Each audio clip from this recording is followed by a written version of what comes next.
Assalamu alaikum wa rahmatullahi wa barakatuh. Hello and welcome children to your history class. So in history we finished our lesson number 1. Okay, that is the Indian subcontinents and history. Now we will do civics. Civics starts from page number 58 of your textbook. Okay, in civics we have only 5 lessons. Today we are going to study lesson number 1, our life in society. In 5th standard you have learned about the evolution of man. It tells us that our present social life has taken shape through a process of evolution over thousands of years. Man has moved from a nomadic stage to a settled social life.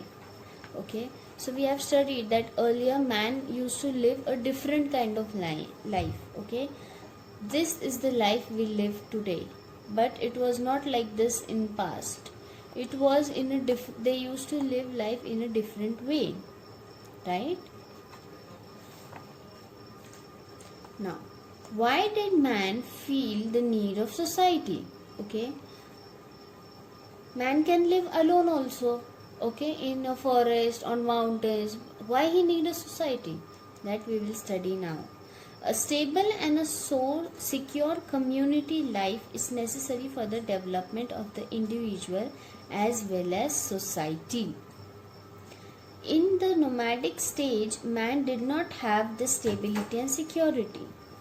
When man realized that living in a group provides security, people came together to develop an organized way of life. This was one of the main motivation for the creation of society.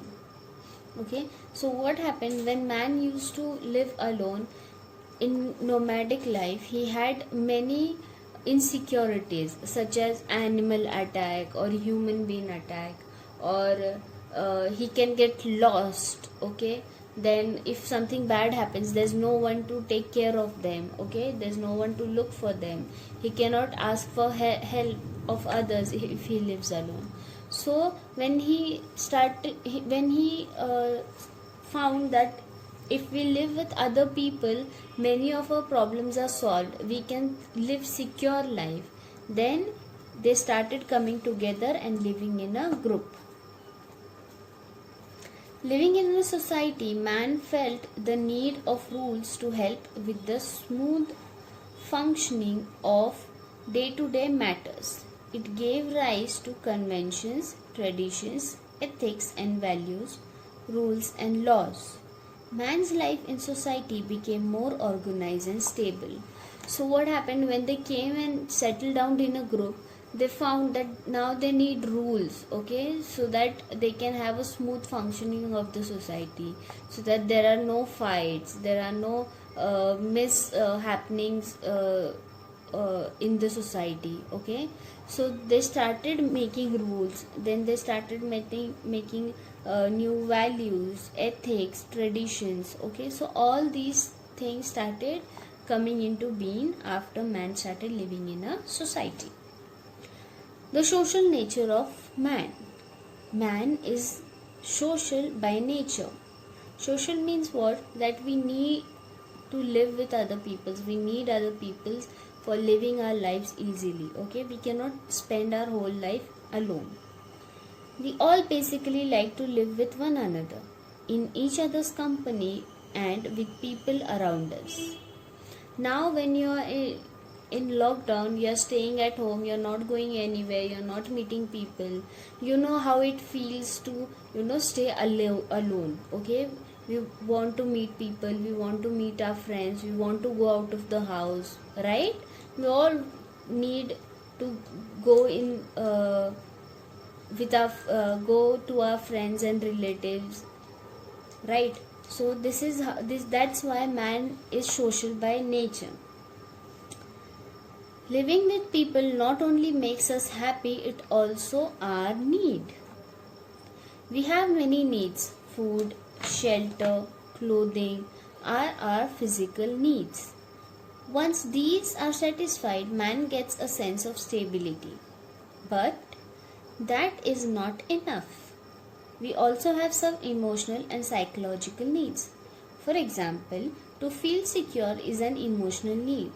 When we are happy, we wish to share our happiness with others, right? When you get good marks, you call your friends and you tell them, hey, I got a good marks, hey, I got a new video game, or I got a new clothes, I got new shoes. Okay, so when you feel happy, you need to share it with your friends. Okay, so that is the emotional and psychological needs of human being. Similarly, when we are sad, we wish to have somebody with us. We like the companionship of our family members, relatives, and friends. These feelings reflect our social nature. You know that food, clothes, and shelter, education, and health are our basic needs. Due to the labor and skills of people in society, a variety of articles are produced. Education and health related services and facilities allow us to live with dignity. A variety of industries and occupations help to fulfill our needs. For example, we need books for studying and paper for books. That is why occupation like manufacturing paper, printing, book binding, etc. also developed. Okay, so we need things to live our life, and those things, when we need these things, the things are made with different occupations. Okay, like clothes, for example. When we wear clothes, our clothes are not sorry, are not grown in farms, right? First, the cotton is grown in farms. Then the cotton goes to the factories where it is where the thread is made. Then from the thread, the cloth is made. Then from the cloth, it is cut and stitched by the tailor. Then it is sent to the shopkeeper, and then we buy it from the shopkeeper. So there are many different stages from where we get our clothes. Okay, clothes are basic needs, and this is how many steps it has to cross to come to us. Okay, many people contribute to this process. Thus, the variety of occupation in society help us fulfilling our needs. Now, what needs? First, our physical needs, like we get clothes, just the example I gave you. Okay, so this is how many people help us, like the farmer, then the people who work in the factories. Okay, then the tailor who stitch our clothes, then the shopkeeper who sells us the clothes. So there are many people involved so that we can fulfill our needs. This also leads to development of our skills and capabilities. Our basic needs are fulfilled in society. We depend on each other for our emotional needs such as security, appreciation, praise, and support, etc. Thus, our life in society is interdependent. Interdependent means what? That we depend on each other. Okay? Now, our development. Every person is born with some qualities and capabilities, but they are dormant. They develop in a society. We use language to communicate with one another, but we cannot do so at birth. Okay, so we all have some capabilities, we all have some qualities, but our qualities we develop by time, by living the society. We learn new things and we develop our capabilities.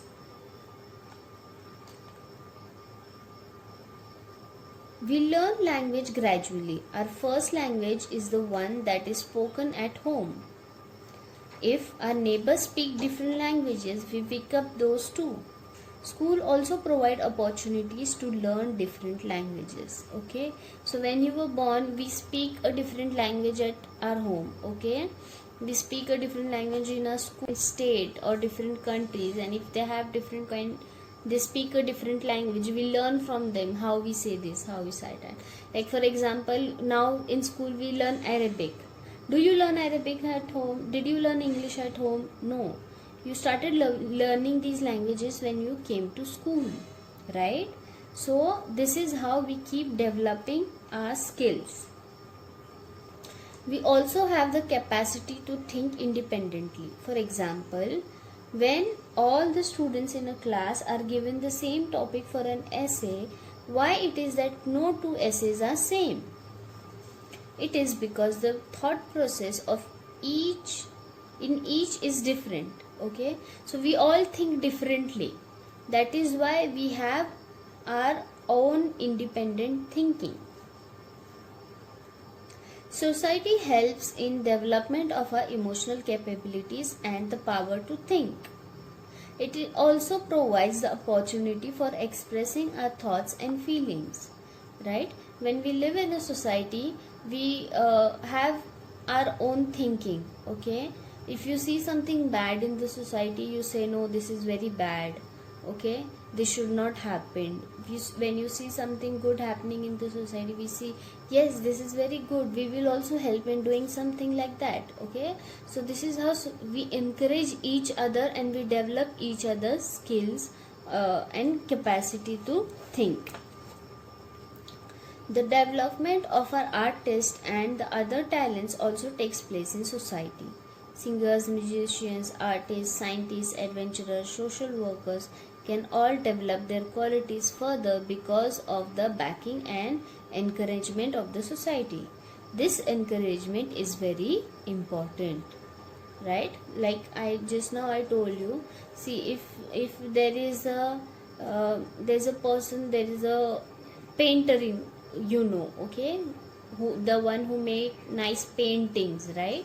So like even one of you must have been doing some nice drawings, right?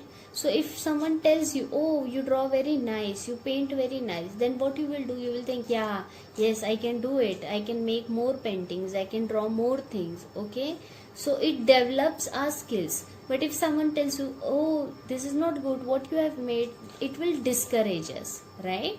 So that is why society is very important to encourage. We encourage each other. Yes, you do this right, you do this very nicely. Some play sports very nicely, some do art very nicely. Okay, so everyone has different type of capabilities and qualities that they develop by time, and society plays an important role in encouragement. Now, what is meant by society?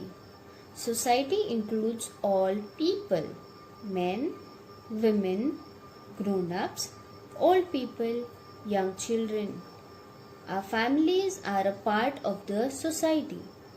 Society also includes different groups, institutions and organizations. The interrelationship and interactions between the people, their dependence on one another and sharing also form a part of the society. The society is not simply a mob or crowd of people. A society is formed when people come together to achieve certain common objectives. Okay, it's not just we put 100 of people together to live and then they live happily. No, it's not like that. When people in a society stay together, they have an objective, like they want to live their life happily, they want a secure life, and they want to achieve something together. So that is called a society. Okay, and then society includes all kind of people, all kind of institutions, then different organizations and groups. In order to fulfill needs like food, clothing, shelter and security, the society has to create a permanent system. Without such system, the day-to-day affairs of the society cannot be carried on. a system is essential for the continuous existence of the society. For example, agriculture is essential to fulfill the need for food. Various institutions must be created to perform all the functions related to the agriculture. Therefore, a vast system needs to be created which includes factories to manufacture tools and equipments used for farming, banks to provide loans to the farmers, a market for goods produced, etc. The existence of many such systems make a society stable.